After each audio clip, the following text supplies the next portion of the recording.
Coba jujur ya, saya tanya nih. Ibu ribuan kali ruku dan sujud. Paham nggak yang dibaca dalam ruku? Ngerti nggak yang dibaca dalam sujud? Nah itu yang menjadikan ketika sholat, setan itu begitu leluasa menggoda. Ini dari Nabi ya, kisi-kisinya nih. Ada di Abu Daud. Ada setan khusus, catat nih. Setan khusus yang tugasnya menggoda orang sholat. Tadi kan kita sepakat kurikulum fikih kuburan ya. Tambahan satu lagi nanti kita belajar insya Allah fikih setan. Nah, belum pernah ada kan? Malaikat ada 10, setan jenisnya ada 9 yang pokok. Perhatikan, kalau tidak tahu setannya, kita tidak tahu di mana jebakannya. Karena selama ini ternyata yang menjebak bukan hanya Batman, tapi setan. Okay? Nah ada setan khusus menggoda orang sholat. Tahu namanya siapa? Namanya Khanzab. Tugasnya dimulai kapan? Saat kita mulai bertakbir. Jadi gini kondisinya nih. Sebelum takbir, Nabi yang mengatakan nih, riwayatnya sebelum takbir itu kita bisa fokus, siap-siap.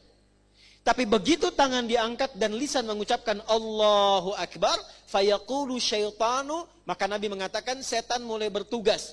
Uzkur kada, uzkur kada. Dia akan menampilkan kepada kita semua apa yang bisa diingat.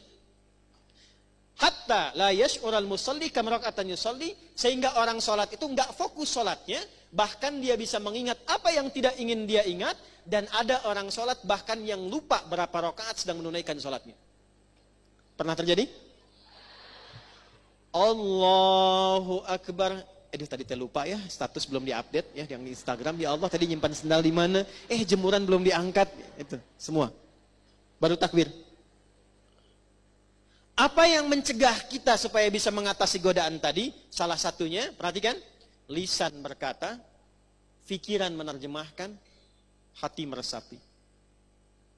Saya ulangi, lisan berkata, iqrarum bil lisan, pikiran menerjemahkan, tarjamatul aqli, hati meresapi, tasdiqum bil qalbi.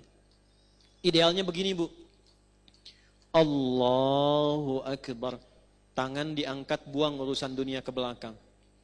Dunia jangan dibawa-bawa. Lisan mengucapkan kenapa dunia jangan dibawa, apapun statusnya. Punya kedudukan, punya harta, punya ilmu, sudah. Sekarang saat sholat kamu hamba. Yang mungkin wafat dalam sholatmu itu. Buang semua dunia ke belakang. Katakan hanya Allah yang paling agung. Perhatikan baik-baik. Kalimat ini begitu diucapkan Allahu Akbar, terjemahkan di pikiran kita supaya setan tidak sibuk mengganggu pikiran kita. Ya Allah, Engkau yang maha agung. Lalu resapi dengan hati, katakan dalam hati, ya Allah, aku taubat selama ini, bahkan sebelum sholat, mungkin merasa yang paling hebat, merasa yang paling agung, merasa yang paling besar, yang paling hebat dibandingkan dengan suami, yang paling agung dibandingkan dengan teman, yang paling perkasa dibandingkan dengan tetangga. Aku taubat ya Allah. Itulah sebabnya ketika mengatakan Allahu Akbar, selanjutnya Allahumma ba'id baini wa baina khatayaya kama ba'adta bainal masyriqi wal. Perhatikan, ya Allah, aku mengakui dalam sholat pun ini aku masih banyak dosanya, masih banyak salahnya. Itu baru takbir. Lalu digambarkanlah kemudian apa yang kita bawa itu dan berharap rahmat Allah. Karena panggilan sebelum sholat itu panggilannya begini, wa annahum ilaihi raji'un. Hai orang yang sholat, Al-Baqarah ayat 46, Al-Baqarah ayat 46. Hai orang yang sholat, kalau pengen khusyuk, rasakan mungkin ini panggilan terakhir dalam sholatmu, mungkin dalam sujudmu engkau wafat. Itu kata Allah. Makanya imam di Kalimantan yang imamin subuh kemarin sungguh beruntung tuh. Begitu sujud meninggal. Kan sebelum sholat dipanggil dulu kan? Ya. Ibu Siti, ada Siti di sini? Ada. Ibu Nia ada? Dah, ini pasti nggak ada. Ini pasti nggak ada. Ibu Sisuka pasti nggak ada. Oke? Ibu Sisuka dipanggil Allah, artinya apa? Hah? Meninggal.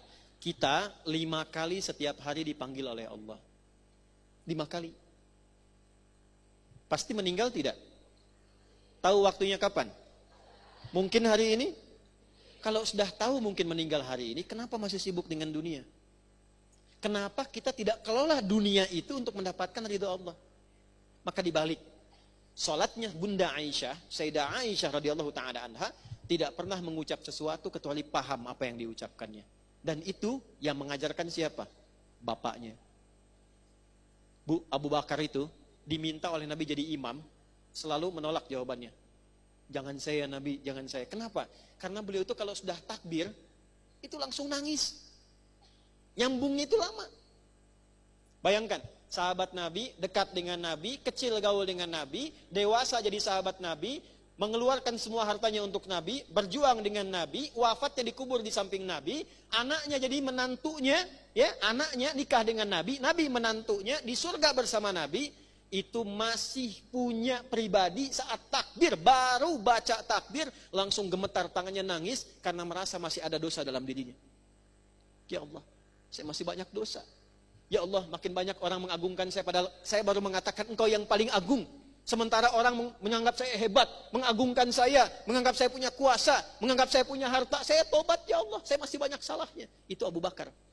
Dan diwariskan sifat itu pada putrinya. Diwariskan pada siapa? Putrinya. Maka cara yang pertama, tingkatkan takwa, belajar ini, coba mulai sekarang perbaiki sholatnya.